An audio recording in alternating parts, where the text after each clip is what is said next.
बिस्मिल्लाहिर्रहमानिर्रहीम। अस्सलाम वालेकुम नाज़रीन, मलिक इजाज़ गाइड टीवी की जानिब से एक नई वीडियो के साथ हाज़िर हूँ। आज मैं मौजूद हूँ एक दरमियाने दर्जे के फार्म पर, जहाँ एक फार्मर ने तकरीबन 18 भैंसें रखी हुई हैं और उनसे एक वक्त का तकरीबन 2 मन दूध हासिल कर रहे हैं। आज हम उनसे इन जानवरों की देखभाल, इन जानवरों की खुराक, इन जानवरों की बीमारियों और इनसे हासिल होने वाले मुनाफे से मुतल्लिक़ एक खुसूसी इंटरव्यू करेंगे।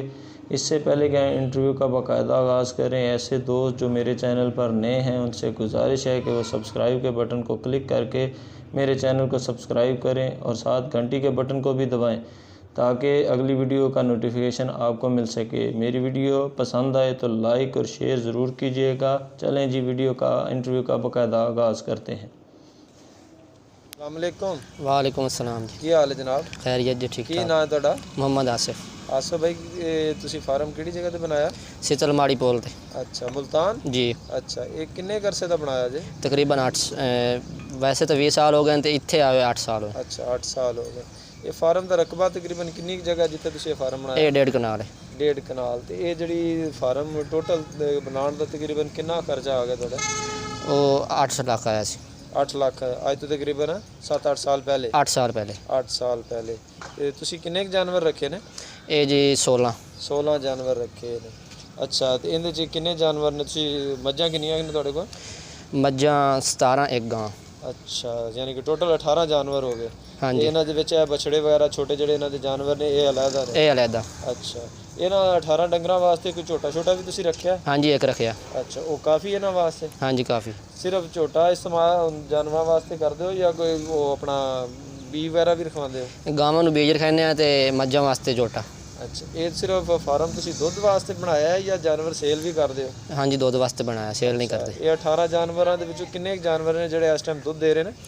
टोटल ही दूध दे रहे हैं। ਟੋਟਲ ਹੀ ਦੁੱਧ ਦੇ ਰਹੇ ਨੇ। ਮਾਸ਼ਾਅੱਲਾ, ਕਿੰਨਾ ਕੁ ਹੁੰਦਾ ਇਹਨਾਂ ਦਾ ਜੀ? इन्हां दा तकरीबन 2 मन हो जाता टाइम दा। ਇੱਕ ਟਾਈਮ ਦਾ 2 ਮਣ। ਮਾਸ਼ਾਅੱਲਾ। ਤੇ ਉਹ ਇੱਥੇ ਸੇਲ ਹੋ ਜਾਂਦਾ ਹੈ ਜਾਂ ਕੋਈ ਆਪਣਾ ਨੈਸਲੇ ਕੰਪਨੀ ਵਾਲੇ ਜਿਸ ਤਰ੍ਹਾਂ ਉਹ ਲੈ ਜਾਂਦੇ ਨੇ? इत्थे ही सेल हो जाता। ਅੱਛਾ, ਇੱਥੇ ਸੇਲ ਹੋ ਜਾਂਦਾ। ਤੇ ਕੀ ਰੇਟ ਸ਼ੇਡ ਕੀ ਹੈ ਮੁਲਤਾਨ 'ਚ? 100 रुपये लीटर। 100 ਰੁਪਏ ਲੀਟਰ। ਠੀਕ ਹੋ ਗਿਆ। ਇਹਨਾਂ ਦੀ ਖੁਰਾਕ ਵਗੈਰਾ ਦਾ ਕੀ ਇੰਤਜ਼ਾਮ ਵਗੈਰਾ ਤੁਸੀਂ ਕੀਤਾ ਹੈ? ਕੋਈ ਖਾਸ ਖੁਰਾਕ ਹੈ ਜਾਂ ਆਮ ਰੂਟੀਨ 'ਚ ਚਾਰਾ ਹੀ ਇਸਤੇਮਾਲ ਕਰਦੇ ਹੋ? जी जी, खास खुराक है। टुकड़े, खल, सूड़ी, दलिया, मूंगी ये इस्तेमाल करते हैं। ਅੱਛਾ, ਚਾਰੇ 'ਚ ਕੀ ਇਸਤੇਮਾਲ ਕਰਦੇ ਹੋ? चारे च यही इस्तेमाल होंदा। ਯਾਨੀ ਕਿ ਨਹੀਂ ਇਹ ਚਾਰੇ 'ਚ ਫਸਲ ਕਿਹੜੀ ਚਰੀ ਜਾਂ फसल ਮਕਈ? फसल मशीन तो गाल मशीन है उत्त आ रहा ते ज्वार आ रही है अजकल। ਅੱਛਾ, ਜਵਾਰ ਆ ਰਹੀ ਹੈ। ਉਹ ਕਿੰਨੇ ਰੁਪਏ ਮਣ ਤੁਹਾਨੂੰ ਪੈ ਰਹੀ ਹੈ? वो 150 मन। 150 ਮਣ। ਇਹ ਤੁਹਾਡੇ 18 ਜਾਨਵਰ ਤੇ ਕੁਝ ਛੋਟੇ ਜਾਨਵਰ ਨੇ, ਇਹ ਕਿੰਨਾ ਖਾ ਜਾਂਦੇ ਨੇ ਤਕਰੀਬਨ ਇੱਕ ਟਾਈਮ ਦਾ ਜਾਂ ਪੂਰੇ ਦਿਨ ਦਾ ਲਾ ਲਓ? इन्हां दा 10 मन आ रहा। 10 ਮਣ ਆ ਰਿਹਾ ਹੈ। ਅੱਛਾ, ਇਹ 10 ਮਣ ਖਰਚਾ ਇਹਨਾਂ ਤੇ ਯਾਨੀ ਕਿ ਚਾਰੇ ਦਾ। हाँ जी। ਤੇ ਪਾਣੀ ਦਾ ਬੰਦੋਬਸਤ ਵਗੈਰਾ ਕੀ ਇਹਦਾ? पानी दा ਜਿਹੜੇ ਇਸਤੇਮਾਲ ਨੂੰ ਪੀ ਲੈਂਦਾ ਉਹ ਹਾਊਜ਼ੀ ਤੇ ਪਿਲਾ ਲੈਂਦਾ ਤੇ ਬਾਕੀ ਨਵਾਵਣ ਦਾ ਇਸਤੇਮਾਲ ਜਿਹੜਾ ਉਹ ਨਹਿਰ ਦਾ ਕਰੀਂਦਾ। ਅੱਛਾ, ਕਰੀਬੀ ਨਹਿਰ ਜਿਹੜੀ ਹੈ ਤੁਸੀਂ ਇਹਨੂੰ ਇਸਤੇਮਾਲ ਕਰਦੇ ਹੋ ਨਹਾਉਣ ਵਾਸਤੇ? हाँ जी। ਯਾਨੀ ਕਿ ਤਲਾਬ ਵਗੈਰਾ ਬਣਾਉਣ ਦੀ ਤੁਹਾਨੂੰ ਜ਼ਰੂਰਤ ਨਹੀਂ? जी। ਇਹ ਸਰਦੀਆਂ ਦੇ ਵਿੱਚ ਸ਼ੈੱਡ ਵੀ ਤੁਸੀਂ ਇਹੋ ਹੀ ਇਸਤੇਮਾਲ ਕਰਦੇ ਹੋ? हाँ जी। ਅੱਛਾ, ਇਹਦੇ 'ਚ ਜਾਨਵਰਾਂ ਨੂੰ ਸਰਦੀ ਵਗੈਰਾ ਨਹੀਂ ਲੱਗਦੀ? नहीं। ਅੱਛਾ, ਇਹ ਕੋਈ ਬਿਮਾਰੀਆਂ ਸ਼ਮਾਰੀਆਂ ਆਉਂਦੀਆਂ ਨੇ ਜਾਨਵਰਾਂ ਨੂੰ ਮੁxtਲਿਫ ਕਿਸਮ ਦੀਆਂ, ਜਿਵੇਂ ਚੋੜੇ ਮਾਰੇ, ਗਲ ਘੋਟੂ ਹੈ ਜਾਂ ਕੋਈ ਹੋਰ ਮੁxtਲਿਫ ਬਿਮਾਰੀਆਂ ਨੇ, ਉਹਨਾਂ ਦੀ ਕੋਈ ਵੈਕਸੀਨੇਸ਼ਨ ਕਰਾਉਂਦੇ ਹੋ ਜਾਂ ਕੋਈ ਮਹਿਸੂਸ ਡਾਕਟਰ ਹੈ ਜਿਹੜਾ ਆ ਕੇ ਵਕਤੀ ਤੌਰ ਤੇ ਇਲਾਜ ਕਰਦਾ ਹੈ? हाँ जी, सरकारी डॉक्टर आंदा है वो वैक्सीन गल गोटू वाली करा जाता। तो बाकी कोई भी बीमारी हो तो फौरी डॉक्टर ਨੂੰ फ़ोन करके बुला लिया। ਕੋਈ ਦੇਸੀ ਤਰੀਕੇ ਇਲਾਜ ਵੀ ਕਰਦੇ ਹੋ ਤੁਸੀਂ? नहीं, वो नहीं करते। ਅੱਛਾ, ਉਹ ਐਸਾ ਕਿਸੇ ਕਿਸਮ ਦਾ ਟੋਟਕਾ ਇਸਤੇਮਾਲ ਕਰਦਾ? नहीं ਇਹ नहीं 18 ਜਾਨਵਰ ਜਿਹੜੇ ਤੁਸੀਂ ਰੱਖੇ ਨੇ, हाँ जी। ਇਹ ਕਿਹੜੀ ਕਿਸਮ ਦੇ ਜਾਨਵਰ ਨੇ? ਮਿਕਸ ਨੇ, ਖਾਲਸ ਨੀਲੀ ਹੈ ਜਾਂ ਰਾਵੀ ਦੀ ਨਸਲ ਦੇ? ये मिक्स नहीं। ਮਿਕਸ ਨੇ। हाँ जी। ਕੋਈ ਖਾਲਸ ਨਸਲ ਦੀ ਵਿੱਚ ਹੈ ਜੀ? नहीं जी, मिक्स ही नहीं। ਸਾਰੇ ਮਿਕਸ ਹੀ? हाँ जी। ਅੱਛਾ, ਇਹ ਜਾਨਵਰਾਂ ਦੀ ਐਵਰੇਜ ਇੱਕ ਜਾਨਵਰ ਕਿੰਨਾ ਕੁ ਦੁੱਧ ਦੇ ਰਿਹਾ ਜੀ?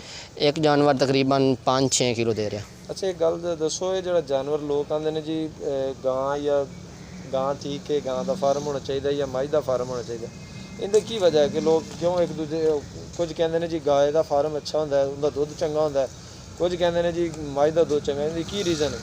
ਇਹਦਾ ਜੀ ਲੋਕੀ ਜ਼ਿਆਦਾ ਕਰਦੇ ਤਾਂ ਮੱਝ ਦਾ ਪਸੰਦ ਨੇ ਤੇ ਲੇਕਿਨ ਗਾਂ ਦਾ ਦੁੱਧ ਜਿਹੜਾ ਉਹ ਹਲਕਾ ਹੁੰਦਾ ਹੈ, ਉਸ ਦਾ ਹਾਲਾਂਕਿ ਫਾਇਦੇਮੰਦ ਜ਼ਿਆਦਾ ਹੁੰਦਾ ਲੇਕਿਨ ਲੋਕੀ ਮੱਝ ਦਾ ਜ਼ਿਆਦਾ ਪਸੰਦ ਕਰਦੇ। ਅੱਛਾ, ਤੇ ਤੁਸੀਂ ਕੀ ਕਹਿੰਦੇ ਹੋ ਕਿ ਮੱਝ ਦਾ ਫਾਰਮ ਠੀਕ ਹੈ ਜਾਂ ਗਾਂ ਦਾ ਫਾਰਮ ਠੀਕ ਹੈ?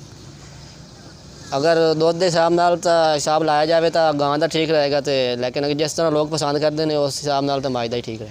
ਅੱਛਾ, ਅਗਰ ਤੁਸੀਂ ਮਸਲਨ ਫਰਜ਼ ਕਰਦੇ ਹੋ ਕਿ ਤੁਹਾਡਾ ਦੁੱਧ ਨੈਸਲੇ ਕੰਪਨੀ ਲੈ ਕੇ ਜਾਂਦੀ ਹੈ ਤੇ ਫਿਰ ਜਿਵੇਂ ਗਾਵਾਂ ਦੁੱਧ ਜ਼ਿਆਦਾ ਦਿੰਦੀਆਂ ਨੇ ਫਿਰ ਗਾਂ ਦਾ ਫਾਰਮ ਸਹੀ ਰਹੇ। ਹਾਂਜੀ, ਅੱਛਾ, ਉਹਦੇ ਤੇ ਫੈਟ ਕਮ ਹੁੰਦੀ ਹੈ ਜ਼ਿਆਦਾ ਹੁੰਦੀ ਹੈ? ਉਸ ਤੇ ਕੰਮ ਹੁੰਦੀ ਹੈ, ਮੱਝ ਵਾਲੇ ਤੇ ਜ਼ਿਆਦਾ ਹੁੰਦੀ ਹੈ। ਅੱਛਾ, ਚਲੋ ਜੀ, ਬਹੁਤ ਸ਼ੁਕਰੀਆ।